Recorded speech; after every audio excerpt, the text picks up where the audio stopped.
Hello বন্ধুরা, আমার এই নতুন ভিডিও নিয়ে চলে এলাম। নতুন ব্লগ আমার এই প্রথম করছি।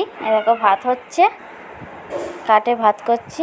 তোমরা প্লিজ আমাকে লাইক কমেন্ট করে দিও, সাবস্ক্রাইব করে দিও, শেয়ারও করে দেবে। দেখো ভাতও ফুটে গেল, আমাদের ভাত ফুটে গেছে। এইদিকে তোমরা সবাই দেখো, তোমাদের দাদা ভাই মাছ এনেছে, মাছটা ঢালবো। ছিকটা আর খুলছে না, দাঁড়াও, এমন গিট পড়ে গেছে আর খুলছে না। দেখো মাছ খুলে গেছে। দেখো আমার দাদা ভাই রুই মাছ এনেছে, কি সুন্দর বড় বড় এনেছে রুই মাছ।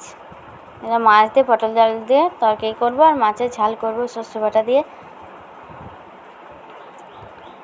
দেখো আমার যা বড়া ভাজছে, আলু ঝিরি ঝিরি করে কেটে বড়া ভাজে। পটল আলু দিয়ে মাছ দিয়ে তরকারি হবে। কাঁচা লঙ্কা, আদা জিরে বাটা, সর্ষে বাটা, মাছের ঝাল হবে। নিয়ে দেখো ভাত এবার হয়ে এসছে, ভাত এবার নামাবো। কাটে ভাত হচ্ছে, দেখো ভাত হয়ে গেছে। এবার ভাতটা ঝরিয়ে নেবো, দিয়ে আজকের মতন ব্লগটা শেষ বন্ধুরা। আবার অন্য ভিডিও নিয়ে আসবো। বাই।